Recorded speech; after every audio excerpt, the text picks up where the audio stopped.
Hi, and welcome to the video summary of the first Preparing for the ACT Success Session. This was presented live on Friday, January 23rd, but for those students who did not make that session, you can view this and get the information about the upcoming ACT exam, the Work Keys exam, and then what they call the M-Step exams. As you'll see, those all make up the Michigan Merit exam coming up this spring for 11th graders. So off we go, and let's see if we can get this. There we go. First of all, you'll may hear the term MME, or Michigan Merit Exam. It consists of three main assessments to be given on different days. The MME is divided up into the ACT plus writing college entrance exam. That's going to be given on Tuesday, March 3rd. Juniors all across the state of Michigan take the test on the same day and the same time. The next test, the next day, will be Work Keys, and we'll talk more about that the week of January 30th with the video to come the following week. Work Keys tests reading and locating information on documents, and also some math skills, but in more of a real-world scenario, or more real-world examples. So that will be given the morning of Wednesday, March 4th. Again, all 11th graders in the state of Michigan must take that test at the same time on the same day. The last part of the MME, the Michigan Student Test of Educational Progress, or what they're calling M-Step, you may take on different days. There's a window when schools can offer those tests, and it starts basically mid-April and goes through the end of May, and maybe even into early June. So each high school is coming up with their own plan of delivering the exams, the M-Step exams, to their juniors. So all students attending one of our partner high schools will take the MME tests, including ACT, at your partner high school. So the details of that will be provided by your partner high school. There will be a session beforehand when you're going to have to spend a fair amount of time filling in the answer document. That takes, gosh, a good 30 to 40 minutes, maybe more even, to just get the ACT answer document ready. So stay tuned to your high school where you attend, and they'll give you information on when you'll do the pre-coding, and then when to report for the ACT test and the Work Keys test, and what to bring that day, and so on. Students not attending one of the partner high schools, students who came into the Blue Water Middle College school from a homeschool situation, will take the MME tests, including ACT and Work Keys, at SC4. We're finalizing the details of the exact time and location, and we'll share that with you later. And again, this is for all students in 11th grade, or those who may be 12th graders that did not complete the MME or take the MME or ACT tests last year. So we're offering these sessions. We're actually offering 4 of them, or a series of several video summaries. And the big question is, why should you care about these tests, and why should you spend time preparing, especially because you have college classes underway, you have high school classes going as well. So why put the time in? And I'm going to try to share some of that information, because it is critical that you spend time preparing, especially for the ACT test. You want to do your best in just a few weeks.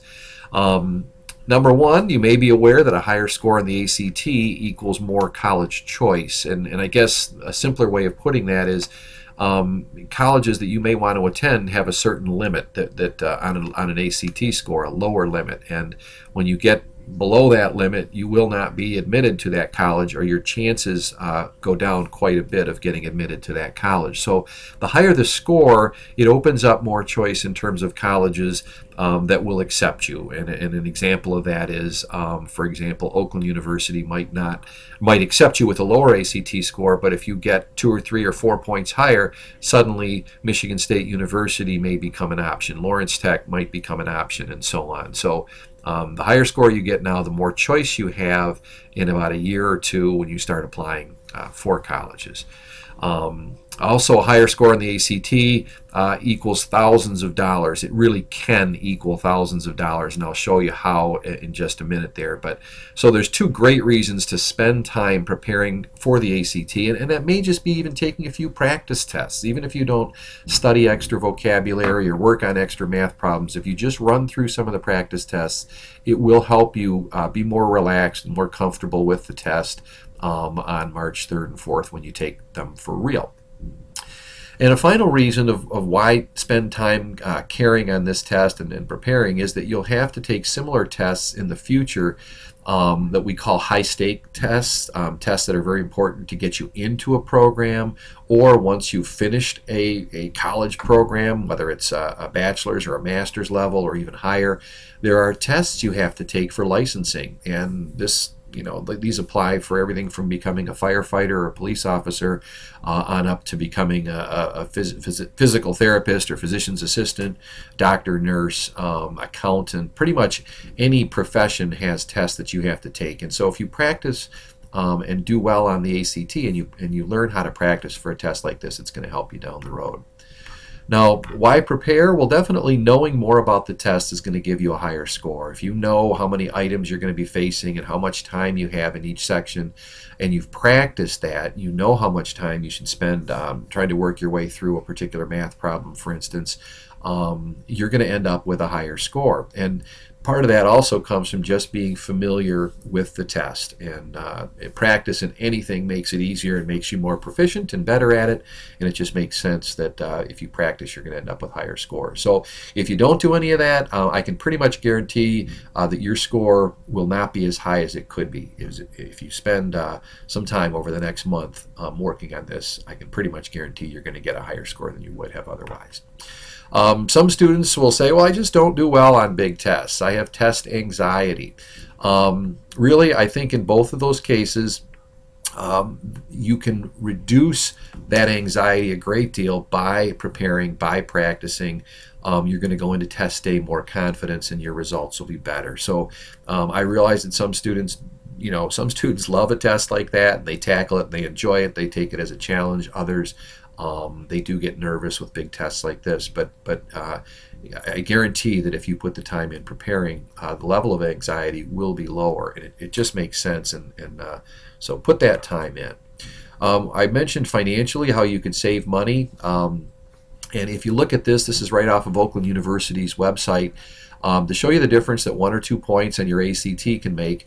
A lot of the students from SC4 are from the middle college. Some of them go to Oakland University. It's fairly close by. It's a good university. It now has a medical school, nursing school, things like that. So they have scholarships there called merit scholarships based on your academic merit in high school. So they look at your grade point average, and you can see that over to the left of this table, and then across the top area we're looking at ACT composite scores.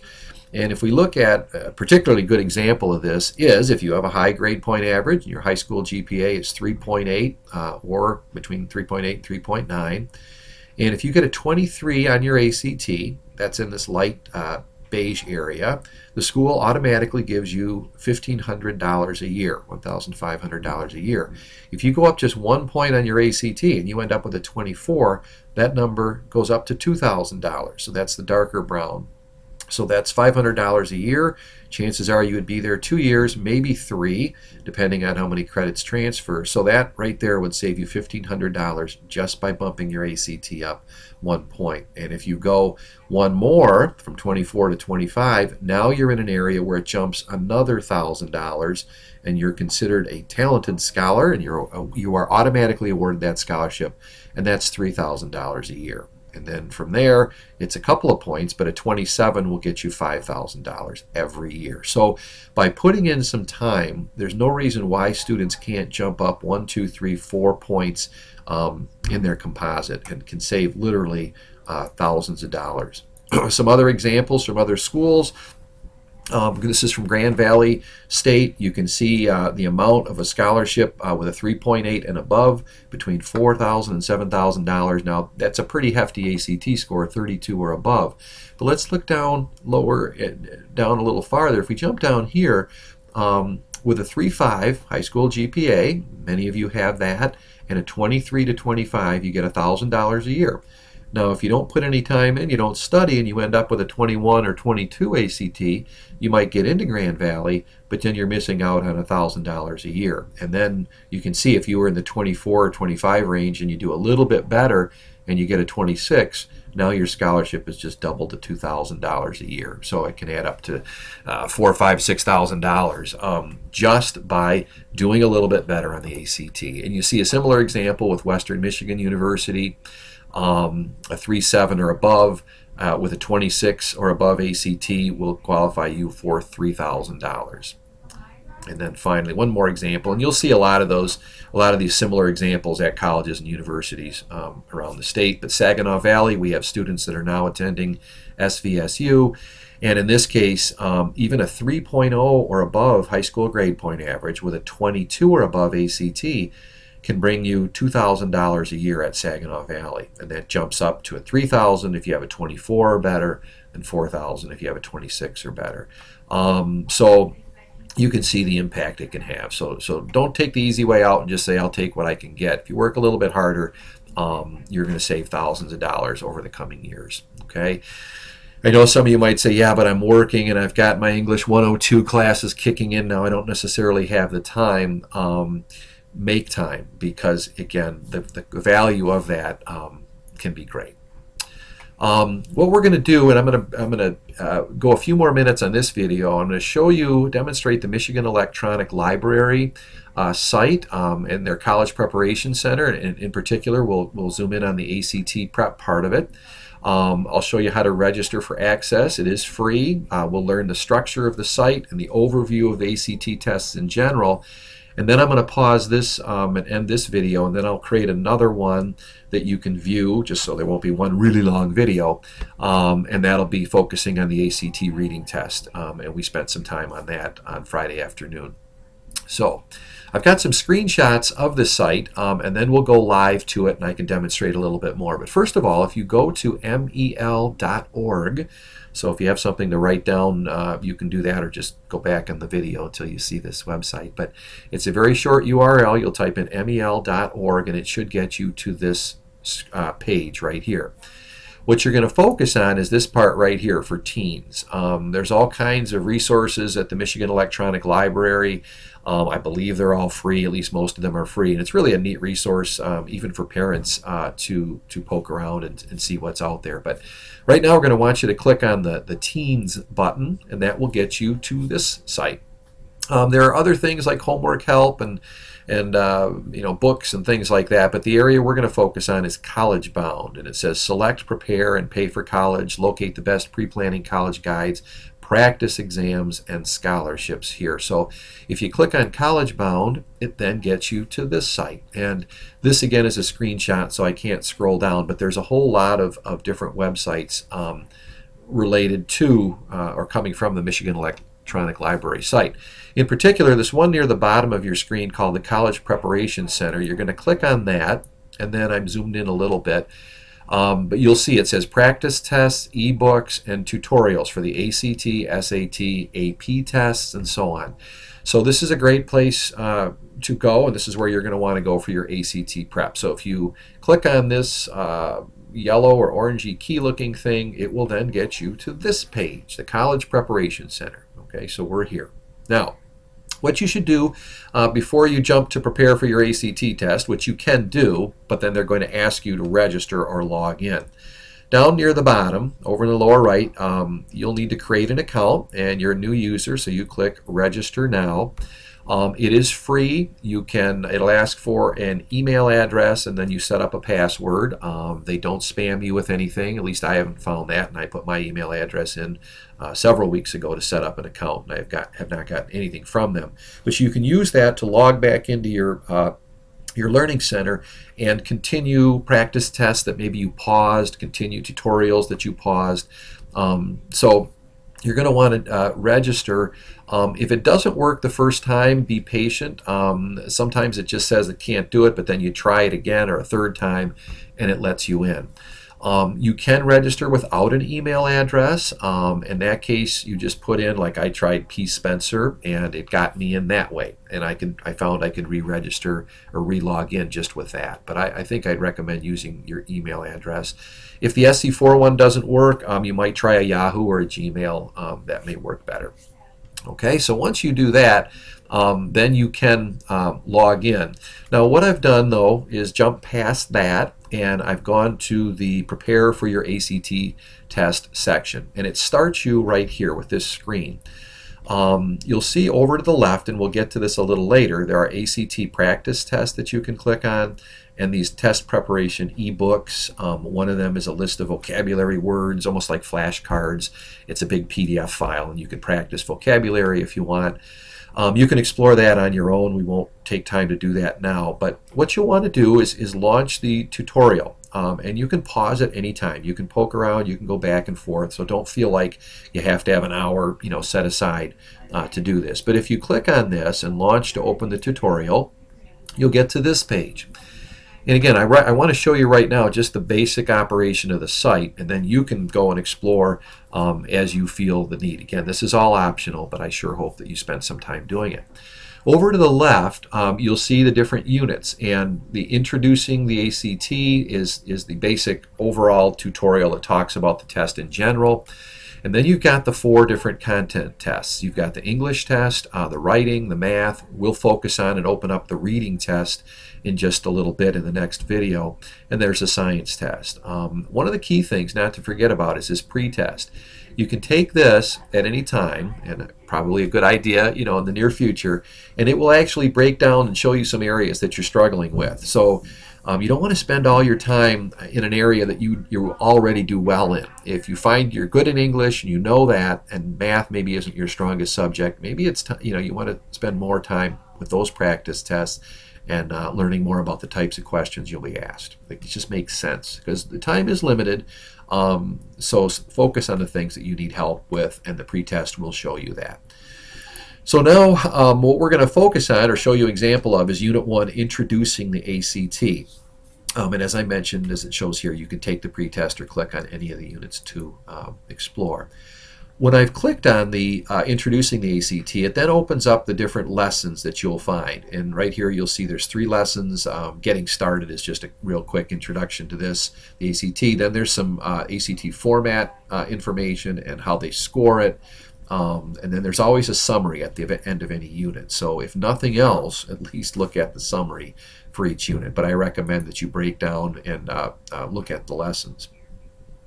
Now the lessons expand. You see a plus sign, and most of you know now that when there's a plus sign next to something on a web page, it will expand. And what I've done is I've clicked on the lesson 2 in this screenshot, and you can see that it focuses on the different subject tests. It has a little brief summary of each of those. There's a little bit of information about taking multiple choice questions on the ACT and hints for success, and then it mentions the time allotted for each test. So this is really a pretty brief summary of the ACT format, but you can see how you can expand these and collapse them, and you can jump right to the different parts if you want. Okay, let's see. So in this case, the one other thing I want to tell you about is accessing the practice tests. Some of you may want to jump right to a practice test. There are 4 in each subject area, so there's plenty of practice. So you can do one or try one, and then if you don't finish it, then you can jump to a brand new one when you have a full hour or whatever it takes to complete it. But you're going to want to go to the College Preparation Center home. That's this screen right here, and then go to prepare for your ACT test like we did in the past. And if you remember, over to the left there was this section, prepare for your ACT, which is the tutorial. Then there's the practice test part, and then those test prep booklets. So if you click on practice tests, you will then find, I think I've got a screen here, there we go. And it breaks down, it has your 4 tests listed. This is a screenshot, so I can't scroll down right now. But if you click on, we're going to do the reading today, it will jump to the 4 reading tests, or you can jump to the 4 math practice tests. And you can jump around however you like. When you click launch on that, I went to the reading and then I clicked launch one of the tests. You get some choices, and it tells you, just like the real ACT, there's 40 questions and you get 35 minutes to complete them. you can take the test in different modes. You can do a real simulation where the test will run through, you'll see the timer counting down, and the test will end once the 35 minutes is up. Or you can do a practice version, which I think is the default version, and it says see answer explanations after you finish. So it'll show you how you did and why you might have got it wrong. It'll tell you the correct answer, which is very valuable. The timer will run, but it won't stop the test when you get to 0. So you can just keep on going, get through all the items.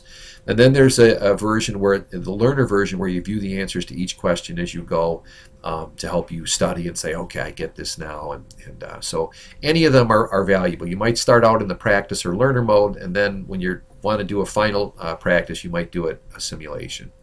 So it talks a little bit about the instructions for the test, and then off you go. And this is a sample. If I had clicked start, you can see that my time started up over here. This is a reading test, so the first thing I would do, not necessarily, but is look at this passage. I might look at the questions first, but this is a passage that I would have to read to answer the 10 questions following it. So this is the last screenshot I have. What I'm going to do now, just a bit, is run through the live site so you can see how we do this, and then I'll end this video, and then next video we'll go into the reading portion. So if you remember, you click on the teens. I'm now live recording this, so we can see how the actual website works.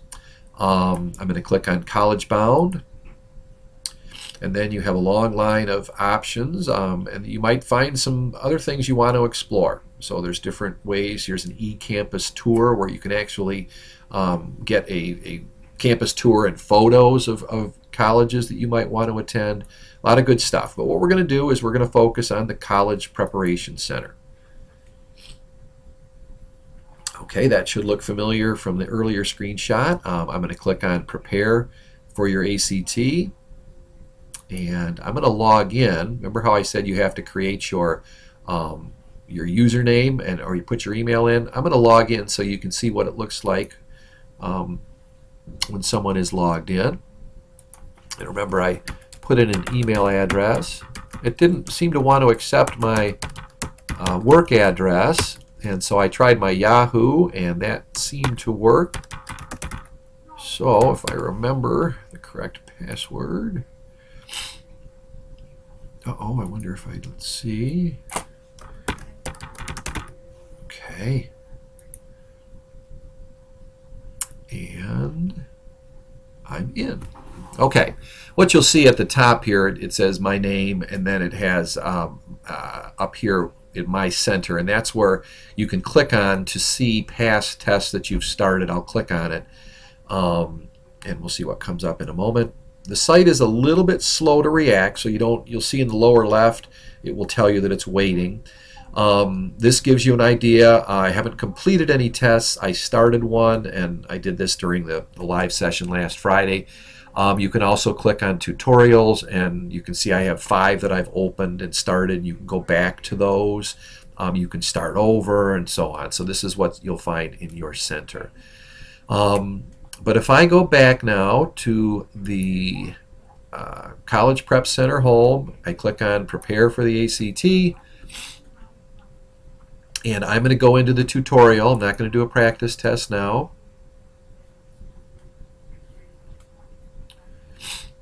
And this screen should look familiar. I'm not going to take the pretest, but I'm going to go to Introducing the ACT, and it will expand. Remember, this is just learning in general. I'm not going to read all this in the video. It's very hard for you to see it if you're watching this on YouTube, but I just want to show you where the information is. I click on the plus sign, and it says Getting Started. You know you're going to be taking the ACT, so these are not as appropriate in terms of is the ACT right for you and so on. So this one you don't have to worry about as much. But let's look at the format. I'm going to click on the ACT subject test just to show you what the screen looks like. It will talk about the test being broken up into separate tests, but they all happen on the same day. And then there's a description of each one. The English, the math, and so on. I'll focus on the reading one a little because that's what we're focusing on today, or the other video. It says the ACT reading test consists of 4 prose passages that are each approximately 800 words long. Each passage is followed by 10 multiple choice test questions. That's it. The passages are identified by a heading that will tell you what type of text you are about to read, such as prose fiction or natural science or whatever, and that can maybe help you get your mind ready that this is about facts or it's not. And it says who the author is, and it will provide maybe some additional information to help you understand what you're reading. The lines of the passage are numbered to identify sections of the text in the questions that follow. So you'll find a brief summary of each test there.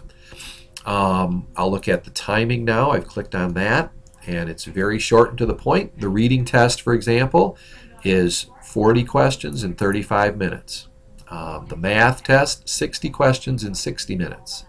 And you can see each one. And the writing, which you will do on March 3rd, is 30 minutes. You get one prompt and you write for as long as 30 minutes. A little bit on multiple choice questions. They don't have a lot on, tackling multiple choice, but there are some good ideas here. Again, let me see if I can zoom in a little bit. It says don't forget to circle or underline keywords in the passages. So if you see something related to a question, it's okay to write in your test booklet. You can make notes, do whatever you want. Any incorrect choices that you know aren't right, cross them out so it doesn't confuse your mind and clutter your mind. Just say, I know this isn't right, cross it out. Beware of distractor techniques. You know, those questions that sound like they might be right, but they're actually just trying to distract you. Each question will probably have one of those at least. Make sure you know what is being asked and watch out for absolute statements like all or never. Those can often be a clue. Sometimes they're the right answer, but a lot of times there may be exceptions in the answer, and so that makes the all or never one incorrect. And it says answer the easiest questions first, so you can get those out of the way, and then focus on the ones that'll leave more time for the more difficult questions where you have to go back in. They do recommend in the reading test, as you'll see, to read some of the questions first, and so you have an idea of what you're looking for. So then the final thing is the summary. I won't get into the scoring right now. This has a very short summary, but some of them are much better and will actually sum up some good strategies for the reading and math test. So that's it for the overview of why you should spend time preparing and learning about the ACT, whatever resource you use. It also gives you an overview of how to get into the Michigan Electronic Library site, which is an awesome site. If you use only this, you're going to improve your score. There are other options out there, though, including Know How to Go sessions, which are underway in the county. But for now, that's it for this introduction to the ACT preparation resources.